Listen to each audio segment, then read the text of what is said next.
Hola a todos y a todas. La primera de las ponencias en estas jornadas de historia contemporánea y del tiempo presente dedicados en esta ocasión a las mujeres en el franquismo y la transición a la democracia, en represión, violencias y movilización va a tener por eje precisamente el primero de estos aspectos, intentar ofrecer lo que son algunas claves interpretativas para entender lo que fue la represión franquista sobre las mujeres.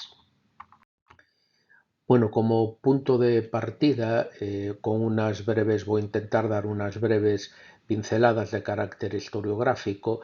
y para ello pues habría que comenzar diciendo que lo que fueron los primeros estudios sobre la represión de género se centraron fundamentalmente en la reconstrucción del protagonismo de las mujeres republicanas durante la Guerra Civil y la posguerra, partiendo de una serie de fuentes, tanto escritas como orales, de memorias y de diarios, que de algún modo coincidían en transmitir una visión especular de los discursos políticos del momento y con ello lo que hacían era silenciar a aquellas mujeres que quedaran en la zona franquista. De algún modo son estudios que estuvieron precedidos por la idea de recuperar del olvido nombres singulares de mujeres que habían tenido un protagonismo relevante desde el punto de vista político o social.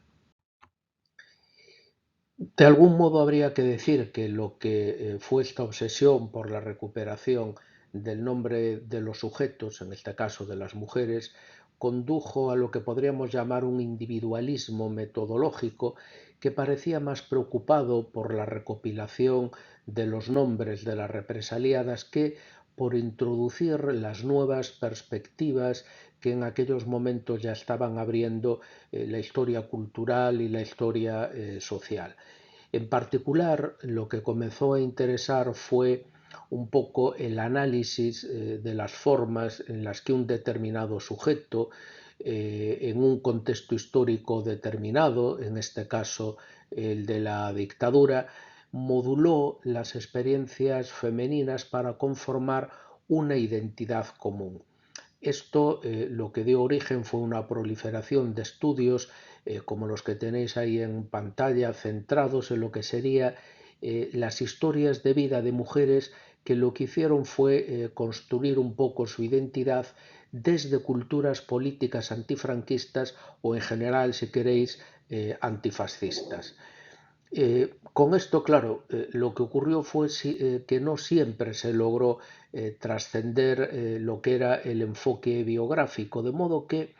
ocurría frecuentemente que las circunstancias particulares de cada una de estas mujeres eran las que acababan apareciendo como los únicos determinantes de su acción colectiva y con ello lo que hacía era oscurecerse el proceso histórico que es el que verdaderamente determina ese proceso de construcción de los sujetos. Bien, un segundo momento de estas investigaciones coincidió con el auge de los estudios sobre el universo penitenciario franquista en general y en particular, para lo que aquí nos interesa, de las cárceles franquistas de mujeres. Lo que ocurre es que esta fase no empezó a desarrollarse plenamente hasta mediados de los años 90, básicamente porque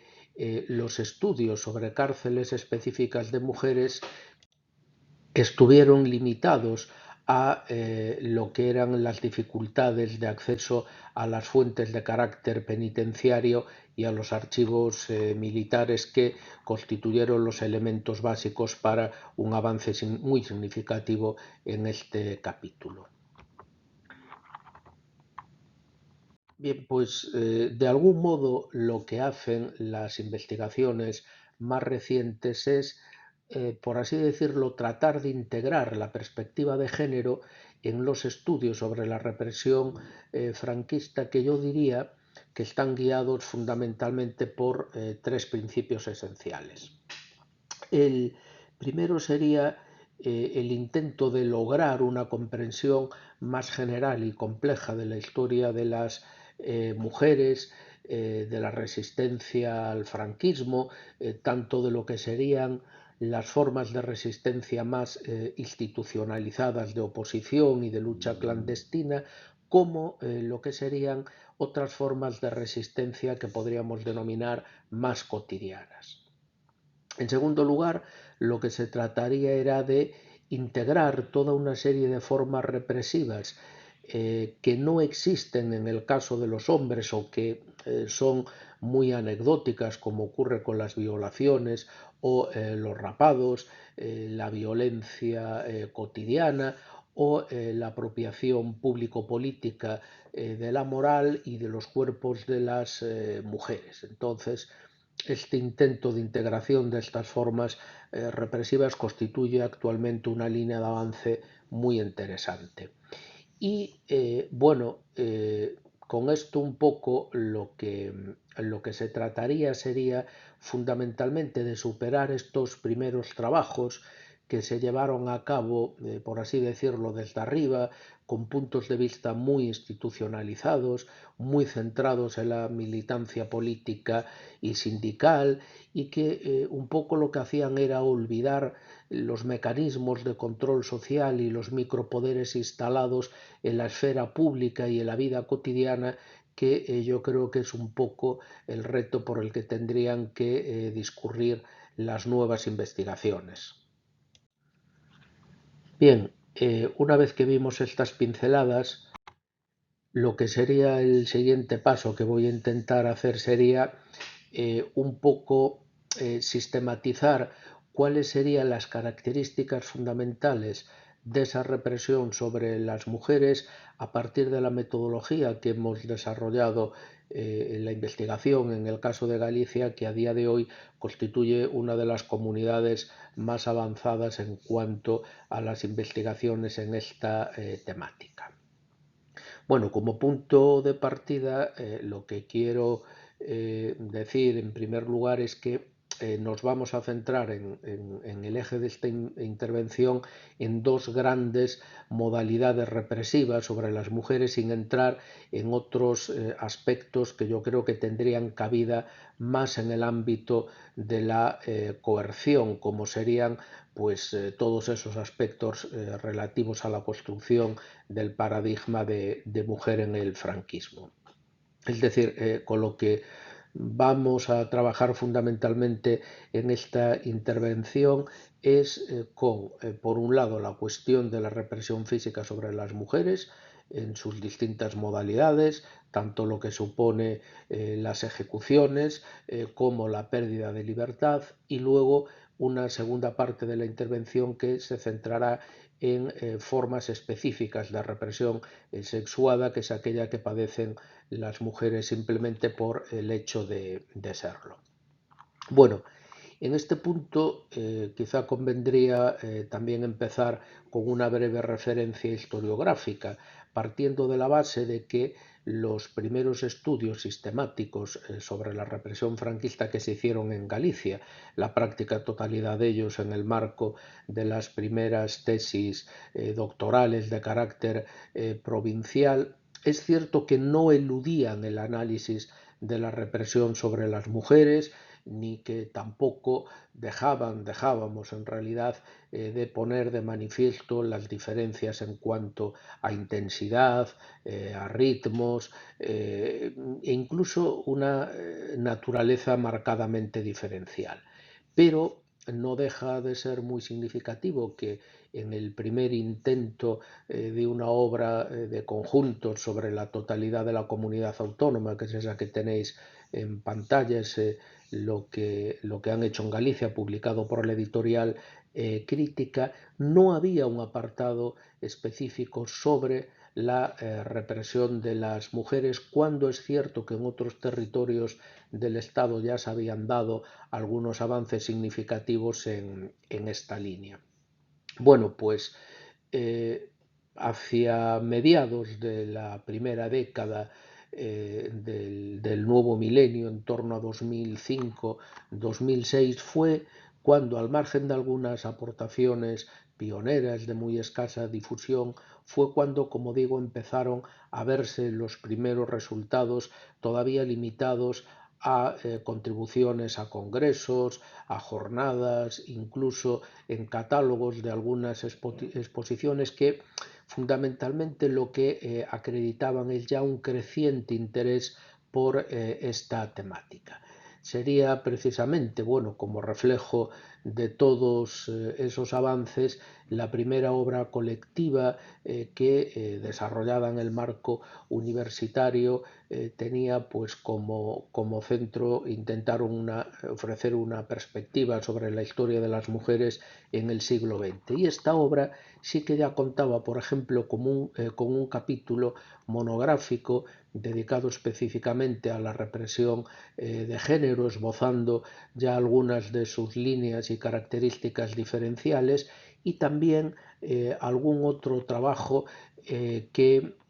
tendría largo recorrido después en lo relativo a la participación de las mujeres en las guerrillas, y también una atención específica en el capítulo dedicado a los centros de reclusión.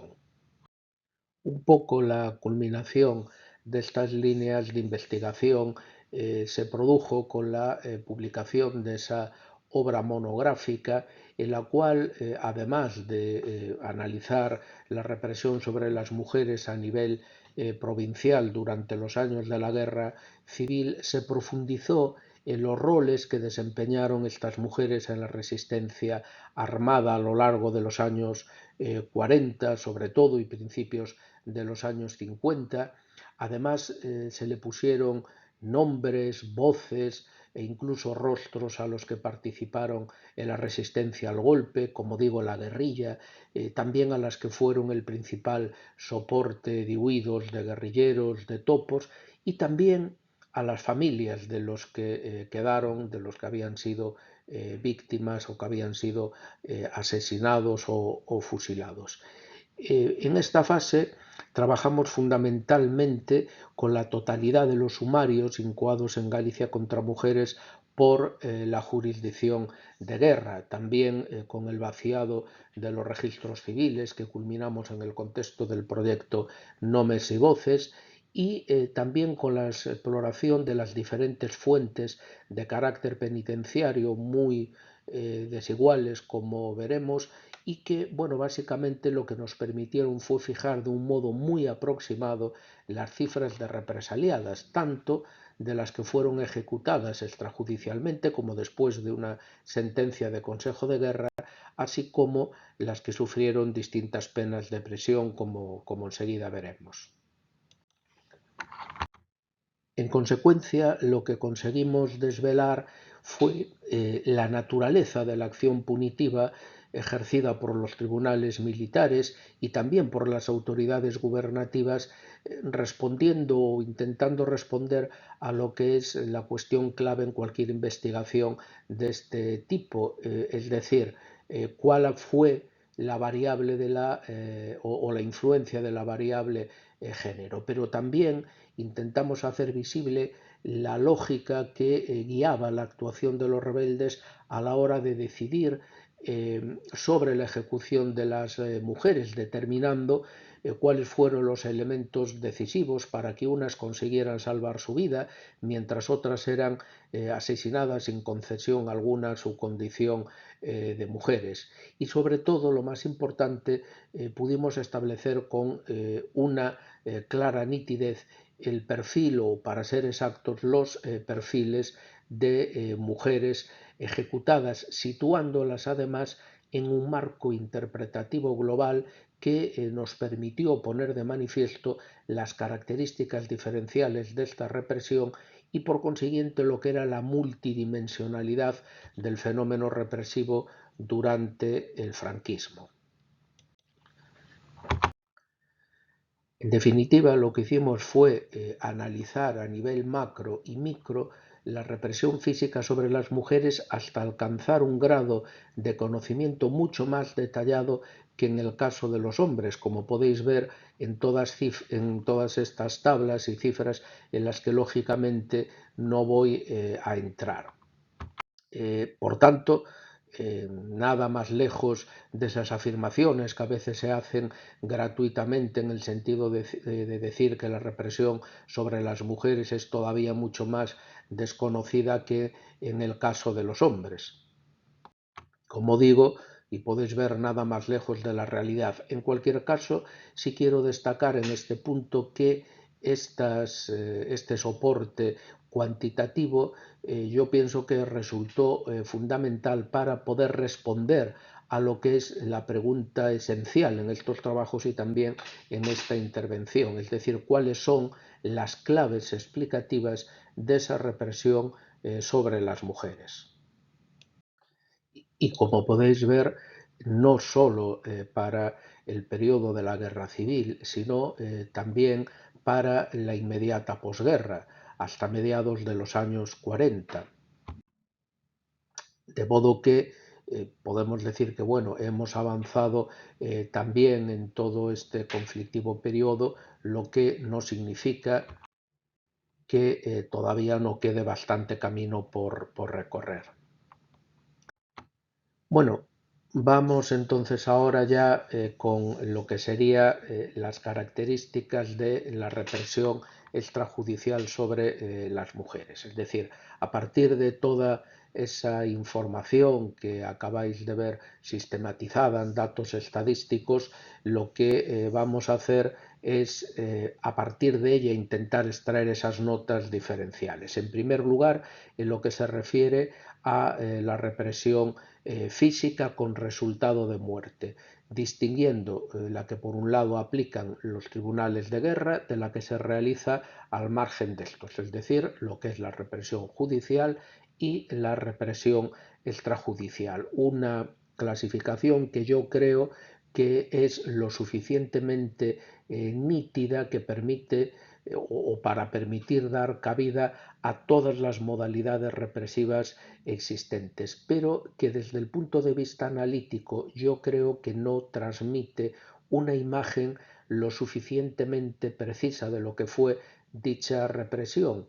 Y con ello su interpretación puede resultar, si solo nos quedamos en la cuestión de las cifras y no de los contextos, en cierta medida viciada. A ver, lo que quiero decir es que si, por ejemplo, decimos que en un determinado territorio 2 de cada 3 personas fueron asesinadas extrajudicialmente y solo una tras una sentencia de Consejo de Guerra, sin duda podemos obtener conclusiones interesantes. Pero si somos además capaces de diferenciar distintas tipologías, lo que es nuestra interpretación se enriquece. Por ejemplo, si somos capaces de determinar quiénes perdieron la vida en el contexto de operaciones militares en las horas o en los días inmediatamente posteriores a la declaración del estado de guerra, si somos capaces de determinar las que son ejecutadas en aplicación de los bandos de guerra o sin formación de causa, por ejemplo, porque se encuentran incursas en alguno de los supuestos que contempla el bando de guerra, si diferenciamos aquellas que perecen en el contexto de operaciones de castigo y limpieza que persiguen localizar, por ejemplo, elementos huidos, si diferenciamos aquellas que son sacadas de sus domicilios o de las cárceles y que son ejecutadas y abandonados sus cadáveres en cualquier lugar más o menos alejado, de aquellas que son asesinadas sin que, por ejemplo, intervenga ningún tipo de móvil político y social. Bueno, yo creo que con todas estas variables la interpretación se enriquece de modo sustantivo. Bueno, pues justamente a partir de esta diferenciación podemos comenzar por decir que en el conjunto del territorio español lo más salvaje de la represión con resultado de muerte sobre las mujeres no se ejerció a través de condenas emanadas de los tribunales de guerra. De hecho, por ejemplo, en el caso de Galicia, apenas el 7,25% de las ejecutadas lo fueron en aplicación de una sentencia dictada por un tribunal e incluso así incluyendo en este porcentaje a las 3 mujeres que son fusiladas como consecuencia de unos sumarísimos de urgencia en los que ni siquiera parecen haber intervenido ni el auditor de guerra ni el general al mando de la 8ª División Orgánica, con lo cual técnicamente ni podríamos hablar de un sumario militar. Si os fijáis en esos datos, pues aun excluyendo algunos supuestos de mujeres, por ejemplo, los que no está muy clara si la causa de la muerte es la represión u otras circunstancias, excluyendo un caso de suicidio de una mujer ante el acoso al que era sometida por las fuerzas del orden, ella y sus compañeros varones, y de una presa que fallece en la prisión de Lugo. Como veis, el total de asesinatos extrajudiciales son 64, pero con una tipología muy diferente. Si os fijáis, hay hasta 12 mujeres que aparecen en el contexto de las refriegas que se producen en los primeros días de la sublevación, en concreto entre el día 20 de julio, que es cuando se produce la proclamación del estado de guerra en Galicia, y el día 22 de julio. Todas ellas tienen lugar en los 3 focos urbanos donde la resistencia al golpe fue mayor, es decir, son 3 en A Coruña, son 5 en Ferrol y otras 4 en Vigo, incluyendo como tal lo que era el actual barrio de Lavadores, que en aquel momento era un ayuntamiento independiente. La mayoría de estas mujeres pereció en el cruce de los disparos, cuando las tropas trataban de reducir esos reductos de resistencia. De hecho, el cadáver de varias de ellas fue recogida en plena vía pública, con lo cual, si os fijáis, por ejemplo, este simple dato a la hora de diferenciarlo ya nos matiza mucho la idea clásica de que, pues, por ejemplo, Galicia, la resistencia al golpe fue muy escasa. Fijaros después que las víctimas de operaciones de castigo y de limpieza se corresponden casi en su totalidad con mujeres que son acusadas de proporcionar refugio a varones huidos buscados por las autoridades. En total son 10 repartidas por las provincias de Lugo, Coruña y Pontevedra. Y luego ese conjunto de ejecuciones extrajudiciales llevadas a cabo directamente por orden militar suponen nada menos que otros 15 casos que a su vez permiten diferenciar hasta 3 tipologías distintas. Por una parte tenemos hasta 3 fusilamientos que se relacionan con la cuestión de los oídos en la localidad de Montecubeiro, que pertenece al ayuntamiento de Castroverde en Lugo, que tienen con todo un modus operandi muy peculiar, porque relacionándose con el tema de los huidos no coinciden en la misma fecha y hay una orden militar directa para la ejecución, pero tienen una modalidad formal más propia de los paseos. Pero prescindiendo de esta cuestión formal, guardan evidentes similitudes con otras 5 mujeres ejecutadas por orden militar, pero sin formación de causa, 4 de ellas en Ourense, una en Pontevedra, y la coincidencia está en que tienen lugar en aldeas de marcado carácter rural, están relacionadas, como digo, con la cuestión de los huidos y afectan a mujeres que tienen algún tipo de relación, sea familiar, de amistad, con estos huidos, sin que además hayamos podido documentar ningún tipo de compromiso político-social previo. Y luego estarían también esos 7 asesinatos en los que las deficiencias documentales no nos permiten determinar con absoluta precisión si lo que ocurrió fue que las autoridades quisieron mezclar la aplicación del bando de guerra con las prácticas más propias de los paseos o simplemente decidieron acabar con sus vidas con una modalidad extranormativa sin ningún tipo de atención a otro tipo de circunstancias. Pero incluso en estos 7 casos es posible identificar unas características similares. Para empezar, todas las víctimas fueron ajusticiadas en Ferrol, 5 de ellas el día 20 de septiembre del año 36 y otras 2 en la jornada del 22 de septiembre de ese mismo año. Al menos 5 estaban casadas y en su mayoría se dedicaban a las faenas del hogar, pero es verdad que sus edades, por ejemplo, oscilaban bastante entre los 20 y los 54 años. En 3 de los supuestos no tenemos datos sobre su filiación, pero al menos en otros 4 es evidente que había un anterior compromiso político y social anterior, y esto los diferencia claramente de las otras modalidades extrajudiciales que decía hace un momento, y todo parece indicar además que también tuvieron alguna participación en la resistencia al golpe en Ferrol. Pues bien, nos quedan 27 casos, nada menos que el 42% del total de las ejecuciones extrajudiciales, en las que no solo no hubo la incoación de ningún tipo de sumario para depurar las presuntas responsabilidades de estas mujeres, sino que ni siquiera en estos casos se puede aludir como pretexto a una norma, en este caso el bando de declaración del estado de guerra, que permitiera fusilarlas sin formación de causa. Es evidente que en estos casos se complica mucho la reconstrucción de las circunstancias de la totalidad de estos asesinatos, tanto por el tiempo transcurrido como por el hecho de que ni siquiera todas dejaron huella en los registros civiles. En cualquier caso, la pregunta evidente y lo más interesante, más allá de los datos que os podáis hacer, es cómo se puede explicar este absoluto predominio de las ejecuciones extrajudiciales en el caso de las mujeres.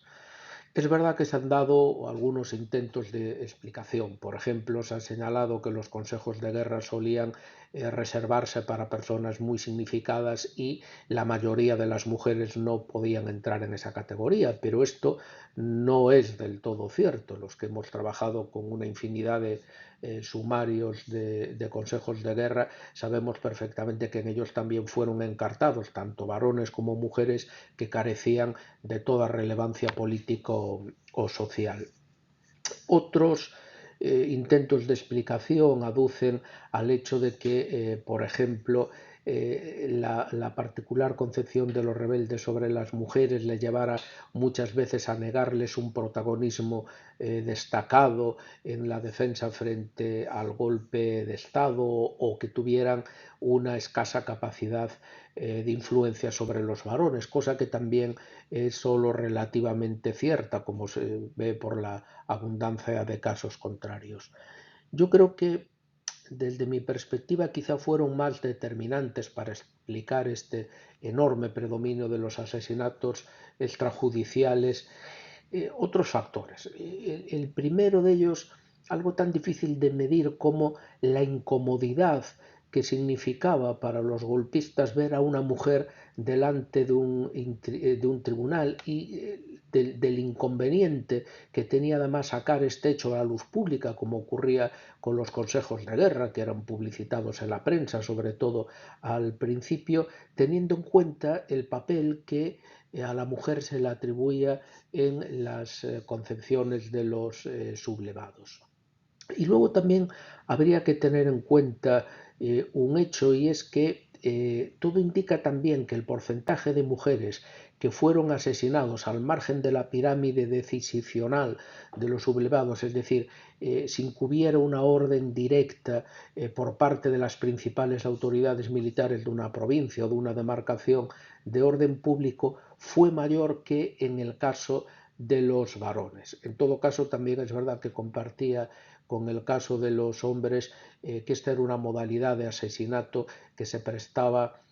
muy bien para extender el terror por toda la geografía, especialmente cuando hablamos de territorios de poblamiento dispersos, como es, por ejemplo, el caso de Galicia. Bueno, y pasando ya a lo que sería el apartado de las mujeres ante los tribunales de guerra, Como veis, hemos logrado reconstruir incluso los contextos de las diferentes condenas a prisión y a muerte por estos tribunales, distinguiendo el contexto de la resistencia al golpe, la relación con los huidos, los gritos subversivos y la difusión de bulos, los delitos económicos, bueno, y otros que tuvieron lugar en contextos diferentes que hemos agrupado en esa categoría.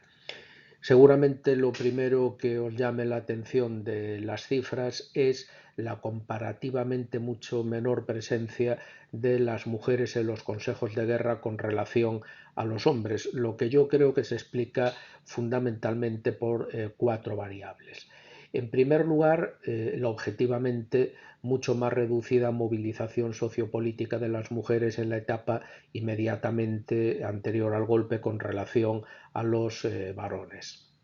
En segundo lugar, la también objetivamente menor presencia femenina en la resistencia al golpe de Estado. Luego ya, en tercer lugar, algo que es común a todos los territorios en los que triunfó el golpe de Estado rápidamente, que es el hecho de que al no haber tenido ocasión de abrirse un proceso revolucionario como ocurrió en la zona republicana, también las oportunidades de hacerse más visible la participación femenina en dicho proceso fueron menores o cuando no directamente inexistentes. Y luego a la inversa está la importante presencia de huidos en un territorio como Galicia que explica los elevados porcentajes de condenas relacionados con este contexto. Bueno, sobre estas cuatro grandes variables, lo cierto es que también intervinieron un sinnúmero de elementos cuya influencia, por así decirlo, sería bastante más difuso y que en algunos casos son también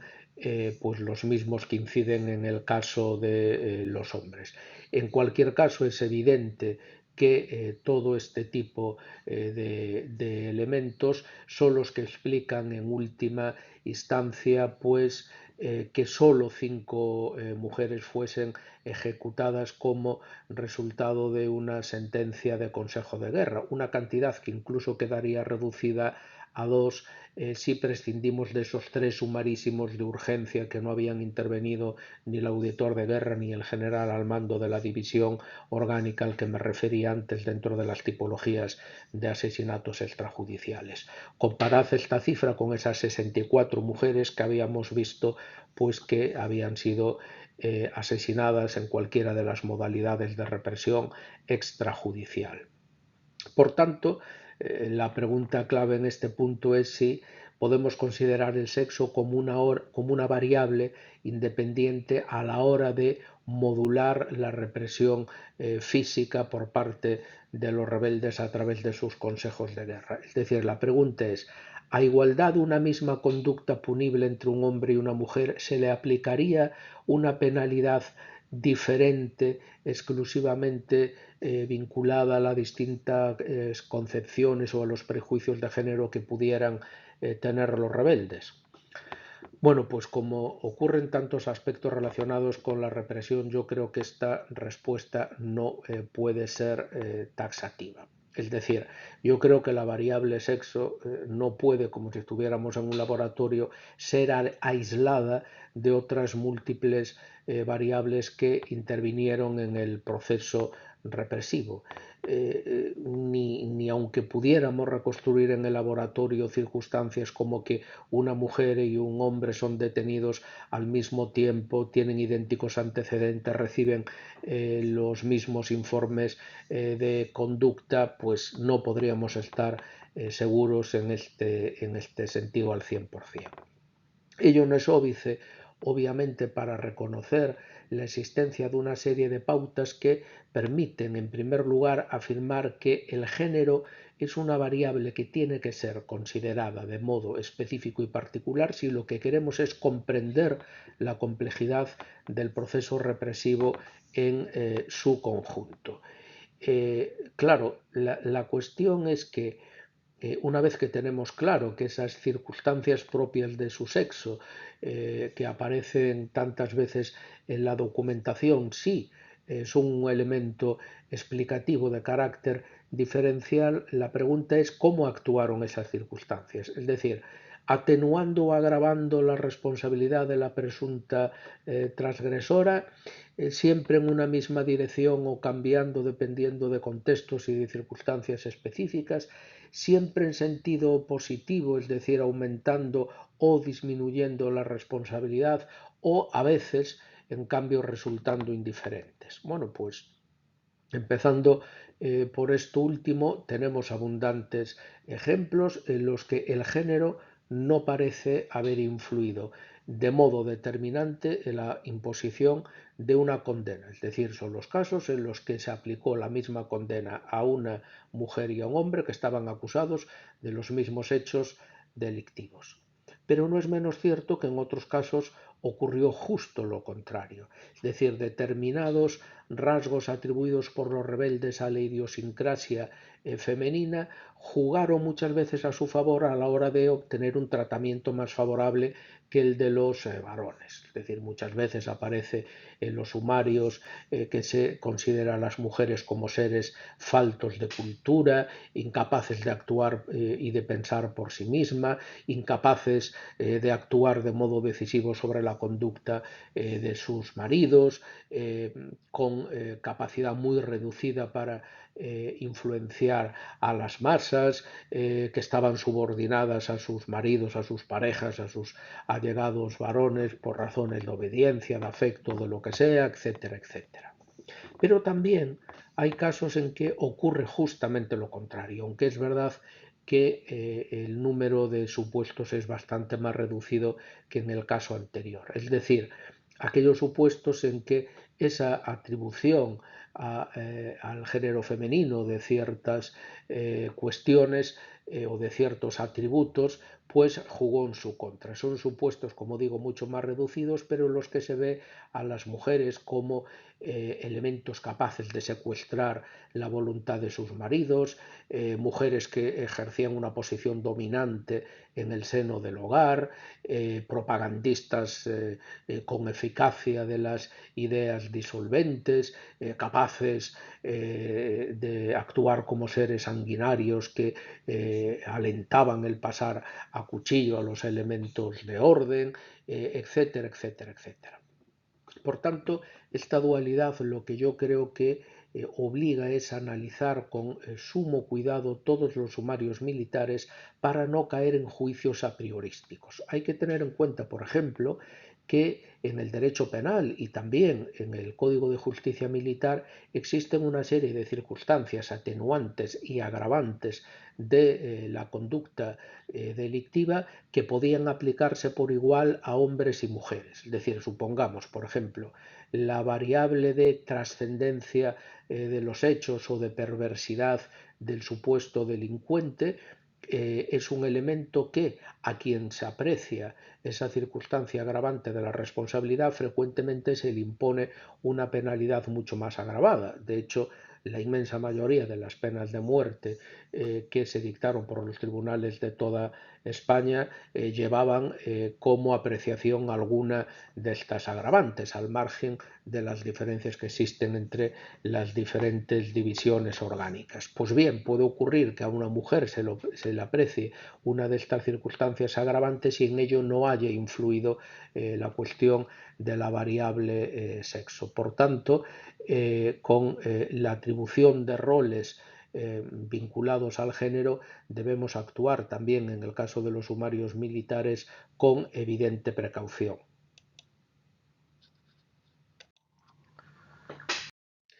Bueno, y ya para acabar rápidamente con el apartado dedicado a la represión física sobre las mujeres, tendríamos que dar una pincelada relativa a la cuestión de las cárceles. Es evidente que en este punto todavía tenemos algunos puntos oscuros, no tanto desde la perspectiva, por ejemplo, de la cuantificación de las que sufrieron largas condenas de prisión como consecuencia de una sentencia impuesta por un consejo de guerra, que son fácilmente rastreables a partir de los propios sumarios, y ni siquiera tampoco desde el relato de sus experiencias carcelarias, muchos de los cuales han sido exprimidos hasta la saciedad por parte de la historiografía. Me estoy refiriendo sobre todo a las presas gubernativas, a las que, sin estar sometidas a un proceso militar o a un sumario castrense, permanecieron meses, cuando no años, internadas en prisión, y sobre las que muchas veces existe completa oscuridad si no se conservan los libros registros o cuentas de alimentación de las prisiones. Por poneros un ejemplo, para que tengáis un dato para poder cuantificar su importancia, fijaros que en los cuadros anteriores habíamos visto que en Galicia solo 127 mujeres habían sido condenadas por los tribunales de guerra en el periodo 1936-39. Pues bien, nada menos que el número de encartadas en esos mismos procesos ascendía a 715, de las cuales la inmensa mayoría pasaron por alguna de las prisiones provinciales de Galicia, aunque finalmente no fueran condenadas en el sumario. Solo un número muy reducido que no pudo ser detenida o no estaba a disposición de las autoridades en el momento de incoar el sumario. Pero es que solo en el caso de la provincia de Ourense, que es donde mayor número de fuentes podemos utilizar, el total de presas políticas y comunes entre 1936, julio de 1936 y principios de los años 50 supera la cifra de nada menos que 2 millares. Por lo tanto, estamos hablando de problemas pues muy grandes para el establecimiento de unas cifras de conjunto en el Estado español que sean significativas. Añadid a esto pues las dificultades que a veces tienen las fuentes a la hora de distinguir entre presas políticas y presas comunes, lo lábil a veces que era la diferencia entre una y otros casos dependiendo del tipo de delitos, y luego, bueno, pues también el hecho de otros problemas derivados, por ejemplo, de los distintos criterios de cuantificación que utilizamos los historiadores y las historiadoras. Pensad, por ejemplo, que en aquellos lugares donde no existían prisiones centrales donde cumplieran condena a las mujeres, como ocurría, por ejemplo, en todo el territorio de Galicia, que no había una prisión central de mujeres, estos casos pueden ser cuantificados a veces en dos lugares: el lugar de cumplimiento de la condena y el lugar de origen de las mismas. Y teniendo en cuenta el famoso turismo penitenciario que practicaron las autoridades franquistas, también no es infrecuente que una misma mujer, como resultado de distintos traslados, acabe siendo cuantificada en diferentes lugares. Bueno, y para pasar ya a lo que sería la segunda parte de la intervención, la represión sexuada, que, como os decía al principio de la intervención, podríamos definir como aquella violencia que se ejerce sobre las mujeres por el mero hecho de ser mujeres. Pero bueno, al margen de cuestiones conceptuales que seguramente también nos darían mucho sobre lo que hablar, lo primero que me interesa destacar es que este tipo de violencia tiene lugar siempre en unas coordenadas sociohistóricas muy específicas, aunque determinadas manifestaciones de la misma se produzcan pues también en el marco de culturas y relaciones identitarias muy diferentes. Por ello, si bien es cierto que hay casos en que evidentemente estas violencias son un reflejo de las relaciones asimétricas entre hombres y mujeres, yo creo que su carácter multidimensional exige tener en cuenta varias y no una única perspectiva. Desde luego la perspectiva política, pero también la antropológica y la cultural. Y bueno, es aquí cuando surge precisamente otra cuestión que tiene que ver con las fuentes que utilizamos quienes nos hemos dedicado al estudio de estas manifestaciones. Como podéis comprender, las fuentes escritas, aunque no inexistentes, son muy escasas. Entonces hemos tenido que recurrir tradicionalmente a las fuentes orales para la reconstrucción de los contextos, lo cual nos obliga a reflexionar sobre cuál puede ser la validez historiográfica de un relato construido sobre hechos que pasaron casi hace 90 años. De modo que, bueno, yo creo que cada vez se nos hace más evidente que tenemos que hacer otro tipo de preguntas frente a las que tradicionalmente hacemos y que sobre todo cada vez más lo que realmente resulta historiable no es tanto el hecho en sí mismo cuanto el proceso de reconstrucción de esos relatos y de reelaboración de esos discursos y el modo que han tenido de proyectarse sobre el presente, sobre nuestro presente. En este sentido me voy a permitir pues, hacer referencia a uno de estos relatos que ya he tenido ocasión de aludir a él en otras ocasiones. Imaginaros, pues no sé, algunas semanas después del golpe de Estado, en una fecha que no es fácil de precisar, pero que casi todos los testimonios sitúan en uno de esos clásicos momentos de exaltación patriótica que surgían después de la toma de una población, republicanos de los republicanos, por ejemplo, con esta mujer Josefa, a la que todos los testimonios identifican como una mujer de ideas avanzadas, que bueno, pues recibe la visita de un grupo de milicianos en su casa, que estaba situada en el camino que conducía a la playa en Redondela, esa que aparece en esa postal de la época, uno de cuyos hermanos, por cierto, tenía también fama de izquierdista, lo que no debía ser ajeno el hecho de que regentaba un café al que acudían jóvenes y no tan jóvenes, también presuntos izquierdistas. Eso sí, la mayoría de ellos afiliados a alguno de los sindicatos locales y que ciertamente sí pertenecían al Frente Popular. Pues Josefa, que a decir de Clementina Villar, o otra joven que como ella por entonces rondaría los 22 años, tenía, la cita textual, una cabeza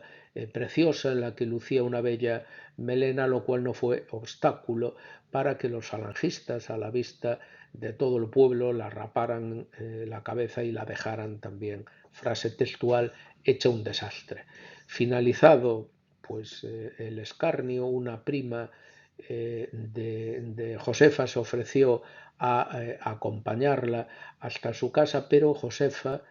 se negó diciéndole literalmente, no, no voy a casa que a mí me pusieron tan bonita que tengo que enseñarme. Entonces, ni corta ni perezosa, recorrió varias veces el camino que separaba de la plaza a otros elementos céntricos de la localidad, a la vista de quienes la señalaban, de quienes se reían de ella o de otros que por el contrario no se atrevían a dirigirle palabra alguna, callaban, incluso agachaban la cabeza o derramaban algunas lágrimas. Una vez que Josefa consideró que ya había acabado el paseo, le dijo a su prima, bueno, ya me lucí, ahora me doy la vuelta y me voy para casa. Bueno, si os fijáis en este sucinto relato de uno de los miles de episodios de Rapado que, a juzgar por estas fuentes orales, salpicaron toda la geografía de la España sublevada, sobre todo en los primeros meses, ya nos aparecen planteadas algunas de las cuestiones esenciales que habría que responder. Cuanto menos en la medida que de este relato aparecen, pues por ejemplo, un retrato de las afectadas, también de las víctimas, aunque es verdad que no habla nada de los móviles que la impulsa, también apunta a la existencia de una cierta complicidad social con los perpetradores y sobre todo desliza un variado catálogo de actitudes que no encajan en las categorías clásicas de víctimas, de verdugos y de cómplices. Bueno, pues en relación a las víctimas y pasando rápidamente sobre una realidad que es compleja, yo diría que lo primero que podríamos afirmar es que no existe un único prototipo de mujer susceptible de atraer sobre sí la atención de los perpetradores. No lo hay por razones de edad, pues tenemos casos desde niñas hasta jóvenes maduras y de ancianas, tampoco desde el punto de vista de la clase o de la condición social. Es evidente que abundan más las mujeres de extracción humilde, pero esto también puede ser un simple dato porcentual. Hay también mujeres de buenas familias que son rapadas. El tema de la belleza exterior, que siempre está presente en muchos relatos como móvil último de todo este tipo de acto, tampoco parece haber sido determinante. Por lo cual yo creo que en este punto, para intentar caracterizarlas, lo más importante es dirigirse sobre todo hacia las motivaciones de los represores, es decir, en relación a los elementos que pudieron haber intervenido en que una mujer fuese señalada para el tema del rapado. Y desde luego aquí pues habría que distinguir entre las razones concretas por las que uno o varios de estos perpetradores señalaron a la víctima, y aquí bueno pues las rencillas, los resentimientos por cuestiones de lo más variado, como de tipo laboral, relacionados con la propiedad de la tierra, con sus lindes, los riegos, las herencias, las deudas, y desde luego el despecho amoroso, que es uno de los elementos más recurrentes, sería un primer elemento a tener en cuenta. Pero luego también habría que tener en cuenta el gran número de explicaciones con las que los diferentes narradores tratan de encontrar sentido a los impulsos de venganza de los verdugos, y que son las que en última instancia convierten lo que podría ser un acto de venganza personal en un acto de exclusión social de naturaleza colectiva, que casi siempre está presente en todos estos comportamientos que son un poco el pretexto de cómo se justifica ante las audiencias la escenificación del castigo. Aquí es donde aparece la idea de la desviación, o si se quiere, la transgresión de las mujeres, bien directamente, bien a través de sus allegados varones. En este sentido aparecen muy claramente esbozadas dos grandes categorías de mujeres, a las que luego también me referiré un poco en las conclusiones. Son aquellas, en primer lugar, que transgredieron los roles de género dominantes en la etapa de la República, y que por tanto pues resultaban antagónicas para ese paradigma de mujer que contemplaban los sublevados, y en segundo lugar esas que podríamos denominar como víctimas de la represión transitiva, es decir, que fueron víctimas del rapado no tanto por lo que ellas hicieron, sino por la responsabilidad que se le atribuía a sus allegados varones. Y en cuanto a lo que son los verdugos, pues estos sí que es cierto que aparecen claramente identificados en las fuentes. El grupo más numeroso, como podéis imaginar, lo constituyen los milicianos de uno y otro signo, sobre todo falangistas, básicamente porque no solo eran los más numerosos en la retaguardia, sino también porque determinadas prácticas de los propios falangistas tenían mucho que ver con esto, como ya sabemos bien,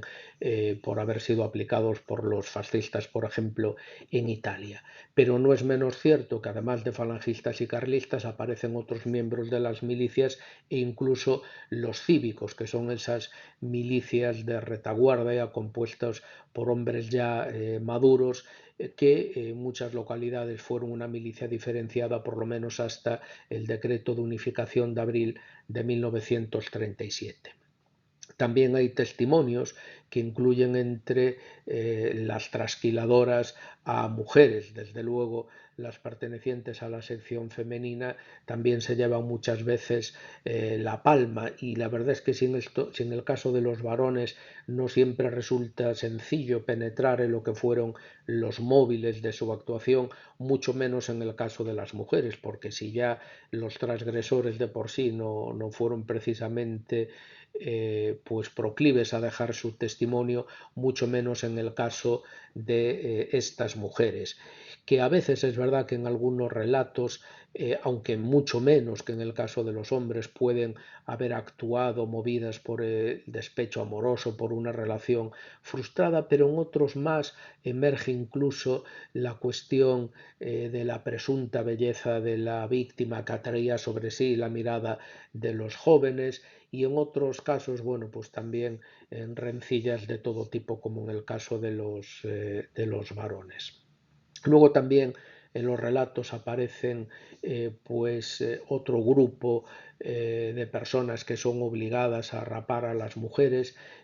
unas veces pues elementos izquierdistas, que bueno, pues parece que en muchos casos con ellos se perseguía una doble humillación de la víctima por el hecho de ser rapado por uno de sus correligionarios, aunque a veces la percepción que han transmitido los relatos es justamente la contraria, en el sentido de que la víctima se podía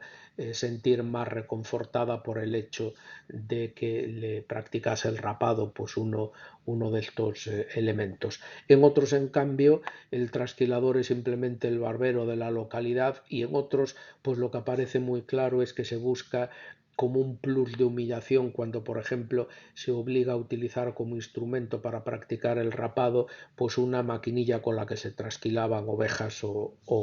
burros. En cualquier caso, lo que es evidente es que hay una multiplicidad de situaciones, a veces, por ejemplo, también de mujeres que son obligadas a raparse a sí misma, pero en todo caso,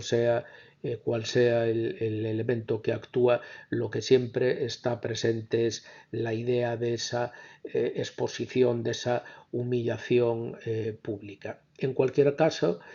sí quiero destacar en este punto las dificultades que a veces tenemos para atribuir roles excluyentes de verdugos, de señaladores y de cómplices. Es decir,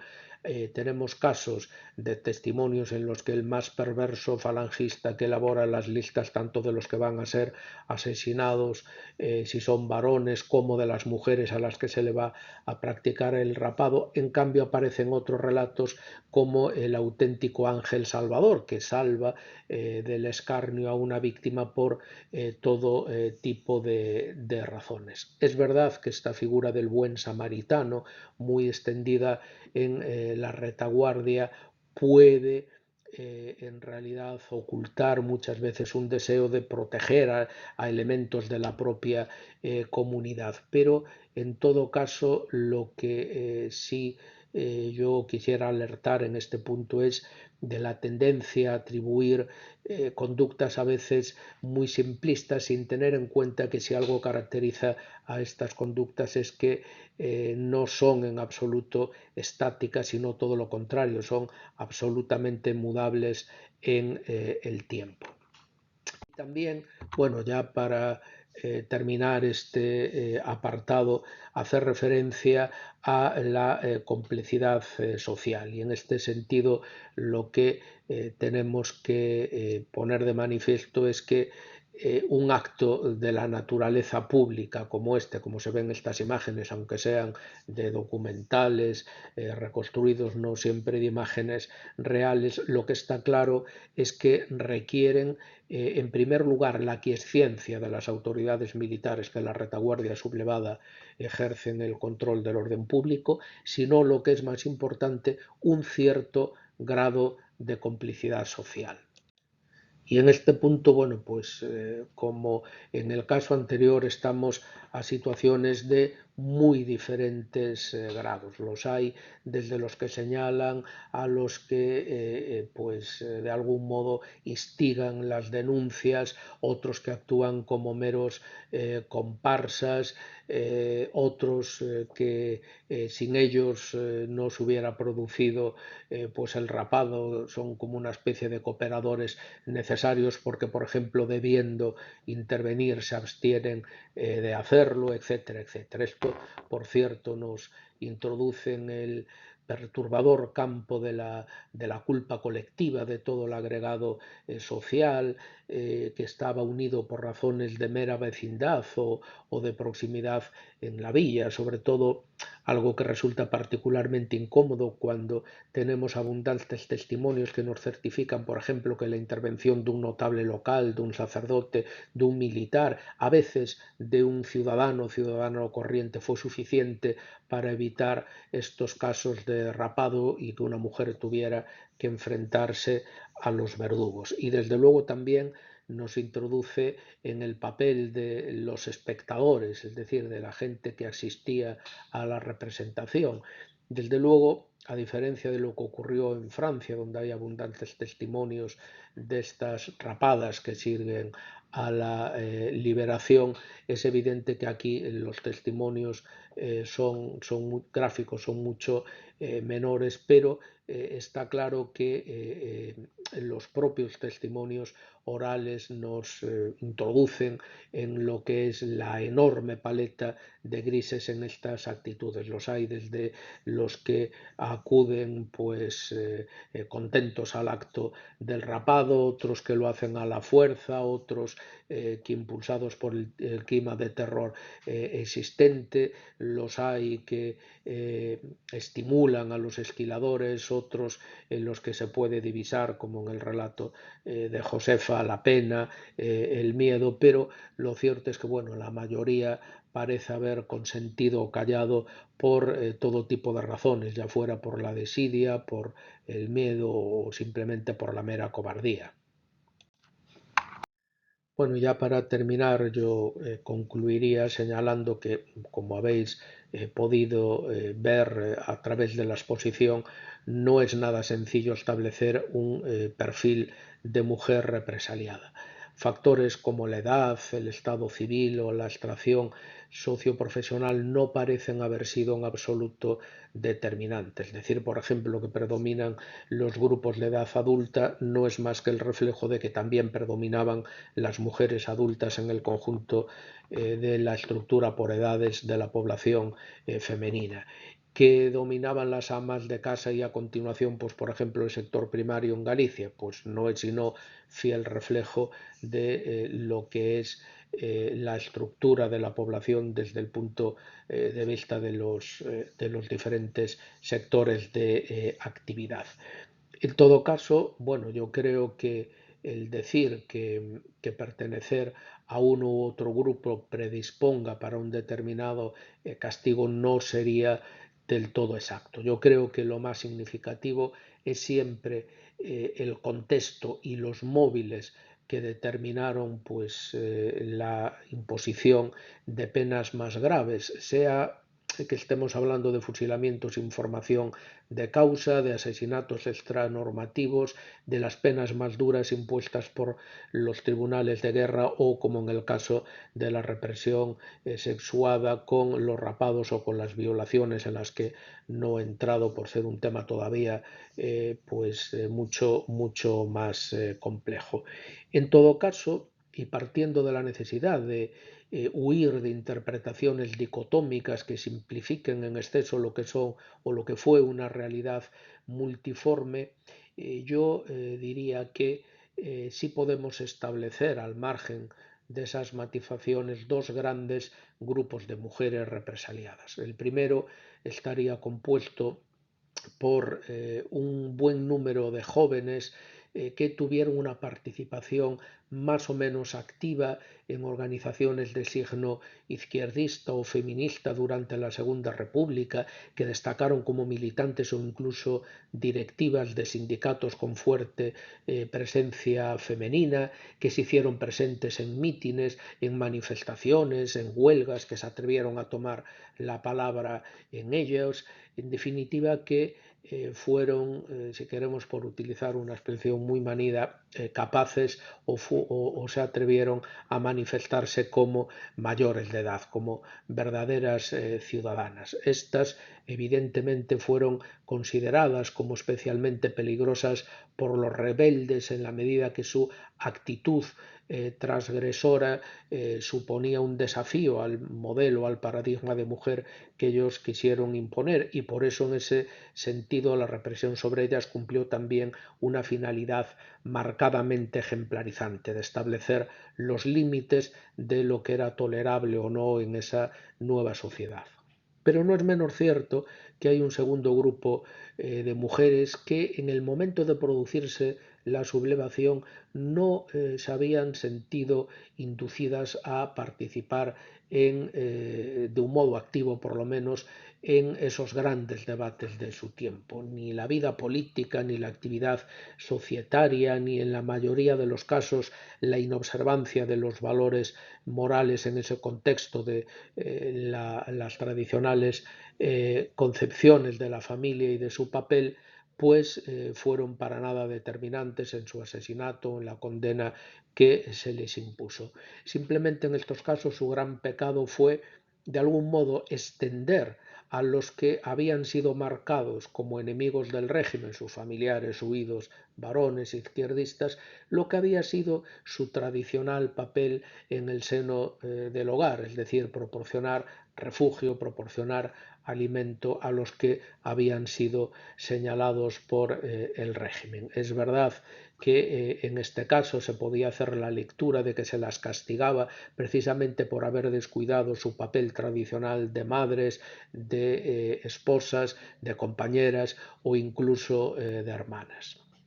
En cualquier caso, como muchas veces se ha señalado, las mujeres fueron las grandes perdedoras del desenlace de la guerra civil. No solo estas que fueron represaliadas, porque lo cierto es que incluso quienes podían englobarse dentro del bando de los vencedores vieron esfumarse los avances logrados por la Segunda República en todo lo relacionado con la igualdad de los géneros. Desde esta perspectiva, pues sí se puede afirmar que fueron las mujeres las grandes perdedoras de la guerra civil. Muchas gracias.